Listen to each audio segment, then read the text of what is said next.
Hello students, हमारा topic है हठ योग में यम नियम साधना के साधक एवं बाधक तत्व। सामान्यतया हम कोई भी अपना लक्ष्य निर्धारित करते हैं तो उससे पहले हमारा आधार, एक सुदृढ़ आधार होना आवश्यक है। बिना आधार के कोई भी मंजिल हमें नहीं मिलती है। इसलिए योग के मार्ग में भी अगर हम आगे बढ़ना चाहते हैं, अपने लक्ष्य को प्राप्त करना चाहते हैं, आत्म साक्षात्कार करना चाहते हैं, तो उसके लिए भी हमें कुछ आचार संहिताओं का, कुछ नियमों का हमें पालन करना होगा। ये पालन इसलिए ज़रूरी है कि इससे हमारी जो दिनचर्या है, हमारा जो दैनिक जीवन है, एक रूटीन में आ जाता है। हम एक व्यवस्थित तरीके से जीवन जीते हैं।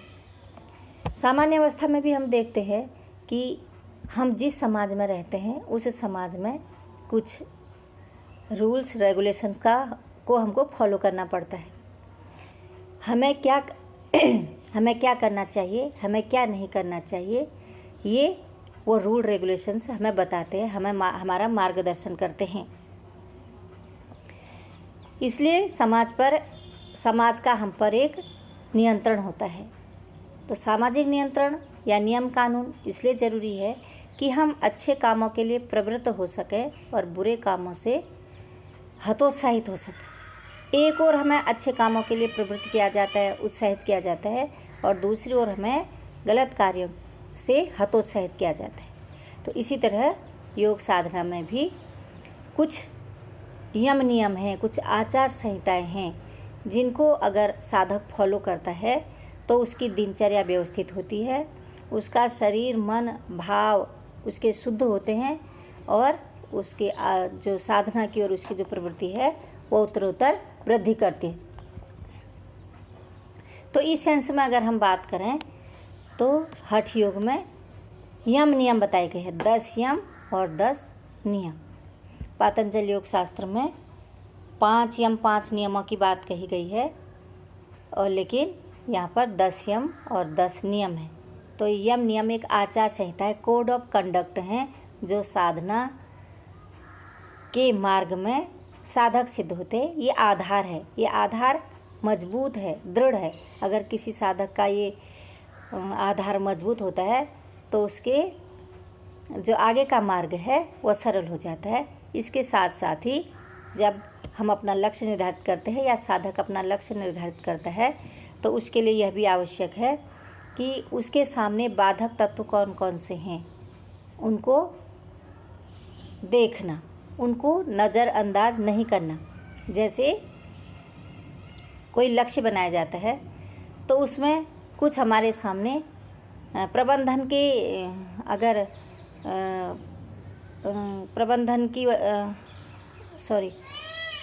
की दृष्टि से अगर हम बात करें तो उसमें शॉर्ट आता है कि हमारी स्ट्रेंथ क्या है, हमारे पास अपॉर्चुनिटीज़ क्या है, हमारे वीकनेसेस क्या है और हमारे सामने थ्रेट्स क्या हैं, क्या चुनौतियां हैं हमारे सामने।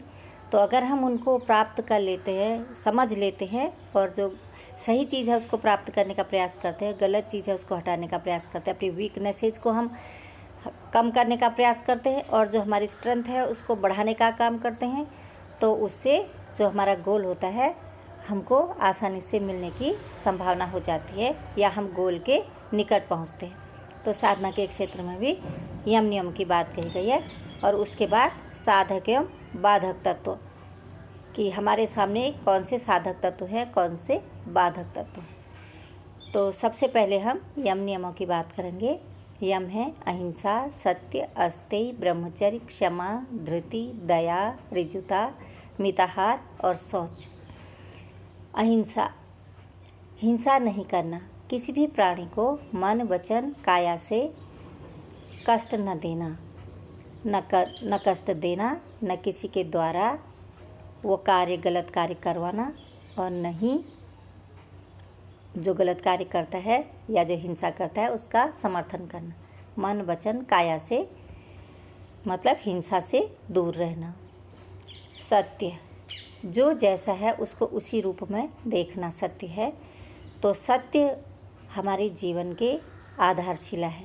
अगर सत्य न हो, चारों ओर असत्य ही असत्य है, तो हमारा जीवन दूभर हो जाता है। तो इसलिए सत्य जो है, उस सत्य को देखना, और साधना के क्षेत्र में सत्य का ही साक्षात्कार किया जाता है। तो इसलिए सत्य एक आधारशिला है। तो इस सत्य का पालन करना योग के क्षेत्र में अनिवार्य है। अस्तेय, चोरी नहीं करना। व्यक्ति अपनी चोरी नहीं करता है, अपने वस्तुओं की चोरी नहीं करता है, दूसरे वस्तुओं की चोरी करता है। दूसरे के चीज़ों पर अपना अधिकार जमाता है, उसको हड़पता है, या बिना आज्ञा से उसकी चीज़ लेता है, तो ये चोरी के अंतर्गत आता है। तो इसलिए जब चोरी का भाव मन में होगा, तो अपने भीतर में अपने आप ही क्या आ गई, बुराई आ गई, अपने भीतर में पाप आ गया, अपने भीतर में अपवित्रता आ गई। तो ये योग मार्ग में मान्य नहीं है। तो इसलिए अस्तेय का पालन करना। ब्रह्मचर्य, ब्रह्मचर्य के दो अर्थ हैं, ब्रह्म में रमण करना और अपनी काम वासनाओं पर नियंत्रण रखना। जो साधक होगा वो ब्रह्मचर्य का पालन करेगा। तो ब्रह्म की चर्या, ब्रह्म में को प्राप्त करने के लिए जो चर्या है, जो आवश्यक कस्टम्स हैं, उनको उसको निभाना पड़ेगा, और अपनी काम वासनाओं पर नियंत्रण रख के वो साधना के क्षेत्र में आगे बढ़ेगा। क्षमा, क्षमा का मतलब है कि किसी के बुराई को, किसी के अपराध को क्षमा कर देना, किसी की गलती को क्षमा कर देना। क्षमा करना इतना आसान भी नहीं होता है सामान्य अवस्था में, लेकिन कहा गया है कि क्षमा वीरों का लक्षण है। जो वीर पुरुष होते हैं वो क्षमा कर देते हैं। तो इसलिए क्षमा की बात आ गई है। क्षमा करने से क्या होता है कि सामने वाले के भीतर के भावों में भी अशुद्धि नहीं रहती है, और अपने भाव भी सरल हो जाते हैं। धृति, धैर्य, साधना के मार्ग में धैर्य की बात आती है कि धैर्य हमारे लिए क्यों ज़रूरी है। धैर्य इसलिए ज़रूरी है कि बिना धैर्य के हम अपने लक्ष्य तक पहुंचने में अगर हम उतावले हो जाते हैं, तो हम अपनी साधना को पूरा नहीं कर पाएंगे। जैसे कहा जाता है कि कोई भी वृक्ष हो, कोई भी फल देने वाला वृक्ष हो, जब तक आप उसको कितना ही सींचते रहें, लेकिन जब ऋतु आती है तभी वह फल देता है। कहने का मतलब कि समय आने पर ही रिजल्ट मिलता है।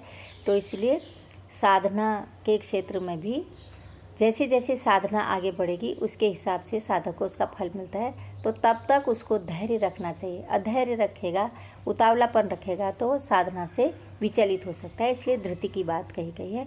दया, दूसरे के कष्ट में से द्रवित होकर के अपनी फीलिंग, अपने जो इमोशंस है, अपनी संवेदना सामने वाले के प्रति पॉजिटिव रखना।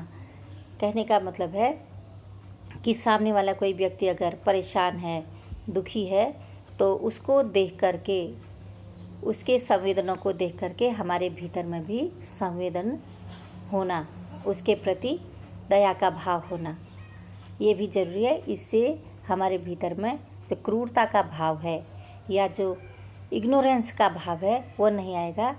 जैसी मेरी आत्मा है वैसी सबकी आत्मा है, इस तरह का भाव हमारे भीतर रहेगा, तो हमारे जो विचार है, वो भाव है, वो शुद्ध रहेंगे। ऋजुता, ऋजुता का मतलब है सरलता। हमारे भीतर में छल कपट, अगर इन चीज़ों का बोलबाला रहेगा, तो मन अपने आप ही, हमारा जो भाव है मलिन हो जाएंगे। तो साधना के क्षेत्र में भावों की मलिनता अनावश्यक है। तो ऋजु होना चाहिए स्वभाव। जैसे बच्चे का नेचर होता है, इनोसेंट होता है, सरल होता है, तो ऐसे हमारा भाव भी छल कपट प्रपंच से दूर होना चाहिए, सरल भाव होना चाहिए। मिताहार, आहार हमारे जीवन की मूलभूत आवश्यकता है। तो आहार कैसा हो? आहार मिताहार हो। मित का मतलब थोड़ा सा, मतलब व्यवस्थित हो, बैलेंस हो, और ज़बरदस्ती ठूस ठूस के खाने वाला नहीं हो साधक के लिए। क्योंकि साधक अगर ठूस ठूस के खाएगा, गरिष्ठ भोजन करेगा, तो उसकी साधना में बाधक बनेगा वो, और आलस्य आएगा, इससे निद्रा आएगी। तो इसलिए मिताहार की बात कही गई है। आगे पथ्य और अपथ्य में भी इस पर विचार किया गया कि आहार कैसा होना चाहिए। शौच, शौच का मतलब है शुद्धि। शुद्धि दो तरह की है, बाह्य शुद्धि और आंतरिक शुद्धि। बाह्य शुद्धि में शरीर की शुद्धता, वस्त्रों की शुद्धता, अपने घर की शुद्धता, आसपास की चीज़ों की शुद्धता, अपने स्थान की शुद्धता, ये बाह्य शौच के अंतर्गत आते हैं। और आंतरिक शौच में आते हैं विचारों की शुद्धि। तो ये बाह्य शुद्धि के साथ साथ विचारों की शुद्धि आवश्यक है। सामान्य अवस्था में बाहर की शुद्धि तो लगभग सभी लोग करते ही हैं, लेकिन आंतरिक शुद्धि उससे भी ज़्यादा इम्पोर्टेंट है। अगर आंतरिक शुद्धि हो जाती है, विचारों में शुद्धता आ जाती है, तो शरीर पर भी उसका प्रभाव पड़ेगा, हमारे व्यवहार में भी उसका प्रभाव पड़ेगा। तो इसलिए दोनों ही बाह्य शौच के साथ साथ आंतरिक शौच भी बहुत ही आवश्यक है। दूसरा है नियम। नियम में आता है तप। तप का अर्थ है अपनी इंद्रियों को तपाना, अपने वश में करना। इंद्रियां अपने विषयों की ओर आसक्त रहती है, बाहर की ओर प्रवृत्त होती है। इसलिए इन इंद्रियों को अपने विषयों से भीतर की ओर मोड़ना। भीतर की ओर मोड़ना इसलिए कि हमारा जो इंद्रियां हैं मन के साथ जुड़ी रहती है, मन का स्वभाव चंचल है। तो मन को वश में करने के लिए इंद्रियों को भी विषयों से हटा करके भीतर की ओर लाना। मन को हम सीधे नहीं पकड़ सकते, तो इसलिए इंद्रियों को उनके विषयों से भीतर हटाने के का प्रयास करेंगे, या साधक इसका प्रयास करता है तो वो तप के अंतर्गत आता है। तप के अंतर्गत कई चीज़ें हैं, जैसे उपवास रखना, व्रत रखना और एकासन रखना, या आयम्बिल रखना। अलग अलग परंपराओं में तप के अलग अलग प्रकार बताए गए हैं। तप का जो सामान्य अर्थ है कि अपनी इंद्रियों को बस में रखना, भूख प्यास पर नियंत्रण रखना। जैसे हम कोई उपवास रखते हैं तो उस दिन भूख प्यास पर हम नियंत्रण रखते हैं, मतलब हम जिह्वा पर अपना नियंत्रण रखते हैं।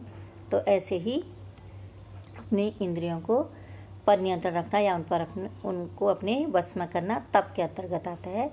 संतोष, सेटिस्फैक्शन, हमारे पास जो होता है उसमें हमें संतोष हो। सामान्यतया ये देखा जाता है कि जो हमारे पास है हम उससे खुश नहीं रहते, उससे संतुष्ट नहीं रहते। जो नहीं है हम उसकी चाह रखते हैं। लेकिन साधना के क्षेत्र में कहा गया कि जो भी अपने पास है उसमें भी हमें संतोष रखना चाहिए, आगे के लिए प्रयास करना चाहिए, लेकिन जो है उसके प्रति भी हमें सेटिस्फैक्शन होना चाहिए। तो इससे हमारा मन शांत रहेगा, उद्विग्न नहीं रहेगा। आस्तिकता, आस्तिकता का मतलब है विश्वास करना। तो आस्तिकता किस पर? आस्तिकता मूल्यों पर, आस्तिकता आत्मा पर, आस्तिकता परमात्मा पर। तो अगर हमारी आस्तिकता होती है या साधना पर हमारी आस्तिकता है, आस्तिक हैं हम और साधना पर हम विश्वास करते हैं, उसके परिणामों पर हम विश्वास करते हैं, तो हमारा जो मार्ग होता है वो सरल हो जाता है। तो इसलिए साधक में जो भी वो उसका गोल लेके चलता है, लक्ष्य लेकर के चलता है, उसके प्रति आस्तिकता होनी चाहिए उसमें। दान, दान का मतलब है कि अपनी वस्तु को दूसरे को दे देना, ज़रूरतमंद को दे देना। तो दान से क्या होगा? दान से अपरिग्रह की भावना आएगी। पातंजलि योग सूत्र में अपरिग्रह की बात कही गई है, लेकिन यहाँ पर दान की बात है, तो दोनों मिलते जुलते ही हैं। दान किसी ऐसे व्यक्तियों को दान देना जिसकी उसे आवश्यकता हो। तो दान से हमारे भीतर में अर्जन के साथ मतलब विसर्जन की भावना आएगी। तो विसर्जन की भावना व्यक्ति को प्रसन्न रखती है। जैसे माना हमारे पास जितना पदार्थ हमारे पास होते हैं, तो हमारी चिंताएं, हमारा भय उतना ही ज़्यादा बढ़ता है, और जितनी हमारे पास कम वस्तुएं होती हैं हम उतना ही अभय की अवस्था में भी रहते हैं। तो इसलिए दान देना अपने हित में भी है और समाज के हित में भी है। ईश्वर पूजन, पातंजलि योग सूत्र में ईश्वर प्रणिधान की बात कही गई है। तो यहाँ पर ईश्वर पूजन की बात है कि जो भी हमारा इष्ट है उस इष्ट के प्रति हमारी आस्था होना, हमारा विश्वास होना, ये ईश्वर पूजन है। सिद्धांत श्रवण, सिद्धांत श्रवण का मतलब है कि जो भी सिद्धांत हैं, जो भी हमारी परंपराएं हैं, जो भी वैदिक जो ग्रंथ हैं या आगम हैं या जो त्रिपिटक हैं, भारतीय परंपरा में, भारतीय दर्शन में जो ये 3 दर्शन प्रमुख हैं, तो इनमें जो धर्म ग्रंथ है, उन धर्म ग्रंथों का या साधना से रिलेटेड जो भी सिद्धांत हैं उनको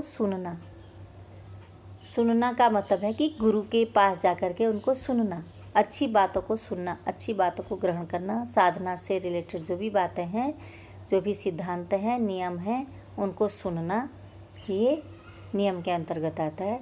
दृढ़मति का मतलब है कि एक संकल्पबद्ध होना, किसी चीज़ पर दृढ़ रहना। जैसे कोई साधक अपना लक्ष्य सामने रखता है तो उसके प्रति, उसकी प्राप्ति के लिए उसमें एक संकल्प होना चाहिए, दृढ़मति होना चाहिए उसको। ये नहीं कि 2 दिन बाद अगर थोड़ी सी उसको लगे कि परिस्थितियां अनुकूल हैं तो अपने लक्ष्य को तोड़ दिया, या कोई भी नियम उसने लिया 4-5 दिन बाद उसको तोड़ दिया। परिस्थितियां भले ही कैसी भी हों, कितनी भी विषम हों, परिस्थितियों के अनुसार नहीं चलना, लेकिन जो अपना संकल्प है, जो अपना विश्वास है, उसको बनाए रखना, ये दृढ़मति के अंतर्गत आता है। तो साधक के लिए आवश्यक है, क्योंकि साधना के मार्ग में बहुत सारी बाधाएं आती हैं, तो अगर दृढ़मति नहीं होगा तो साधना में आगे नहीं बढ़ पाएगा। इसलिए ये नियम के अंतर्गत रखा गया है। जब हर एक साधक का अपना अपना एक इष्ट होता है, उसकी अपनी आस्था होती है, तो उसके अनुसार वह किसी भी मंत्र का जप कर सकता है। मृदु साधकों के लिए जप ही सबसे अच्छा साधन माना गया है, और 12 साल तक इसकी साधना की भी बात कही गई है, तब वो आगे जाके साधना में आगे बढ़ता है। तो जिसका मन चंचल हो उसको जप के लिए निर्देश दिया गया है। तो भारतीय परंपरा में जैसे ओम है, तो ओम का भारतीय परंपरा में बहुत महत्व है। तो ओम का जप या अपने इष्ट से रिलेटेड जो भी जप है, साधक उसको कर सकता है। हवन का मतलब है कि हम किसी विशेष कार्य की सिद्धि के लिए हवन करते हैं, उसमें मंत्रों के साथ आहुति दी जाती है। तो इसलिए इस हठ योग के अंतर्गत भी हवन की बात कही गई है। तो हवन भी नियम के अंतर्गत आता है। तो इस तरह से अगर साधक यम नियमों का पालन करता है, इन कोड ऑफ कंडक्ट्स का पालन करता है, इन आचार संहिता का पालन करता है, तो उसका जो आधार होता है, साधना के लिए जो उसका आधार होता है, वो दृढ़ बनता है। और दृढ़ बनता है तो वो अपने लक्ष्य को प्राप्त करने में ज़्यादा कठिनाई को अनुभव नहीं करेगा, क्योंकि बेस मजबूत है। तो अगर परिस्थितियाँ विपरीत भी हैं तो वो उनको दूर करने में सफल हो सकता है।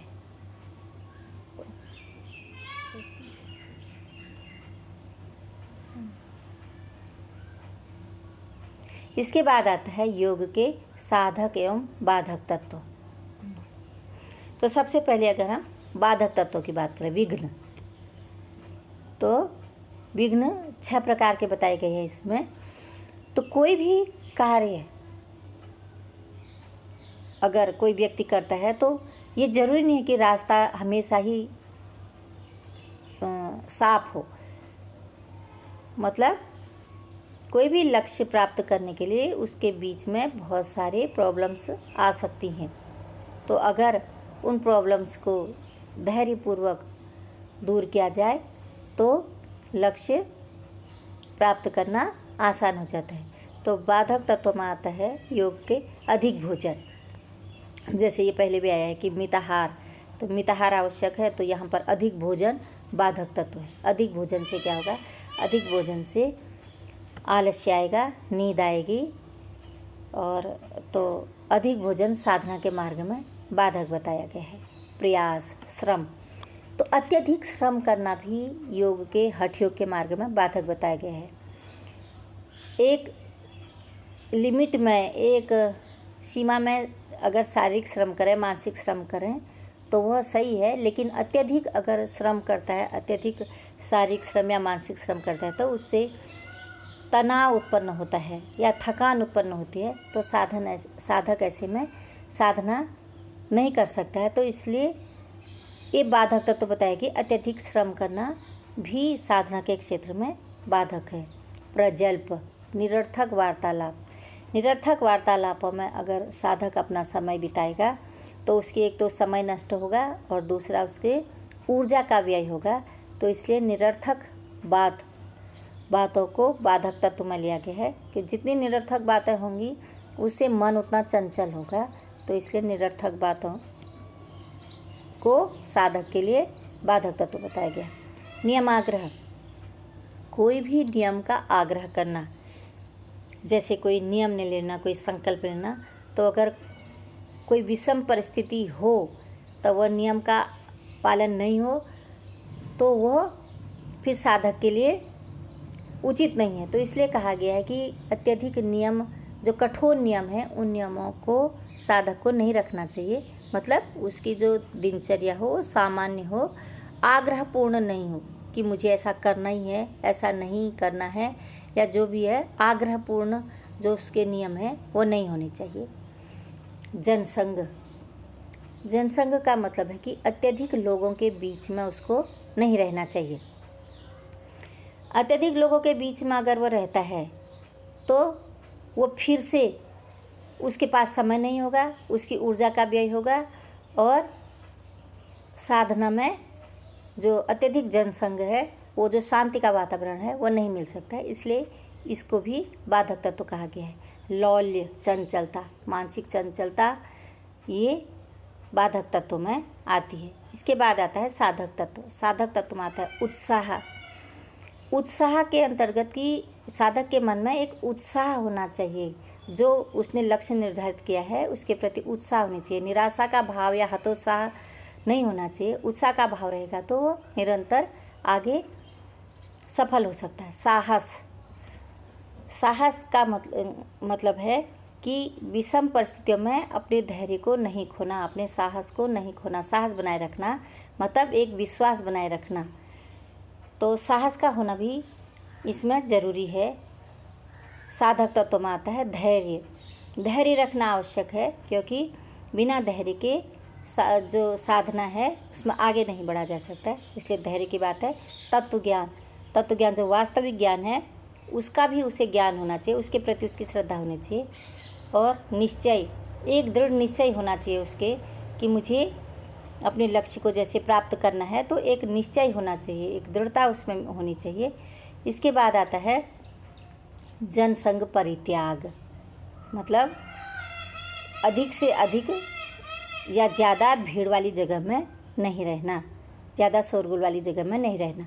जैसे माना बाधक तत्व है, उनके अपोजिट लगभग जो है वो साधक तत्व में आता है। तो इसलिए अगर साधक यम नियम का पालन करता है, योग के साधक एवं बाधक तत्वों को पहचानता है और उनको दूर करने का प्रयास करता है, तो उसका साधना का मार्ग सफल हो जाता है। धन्यवाद।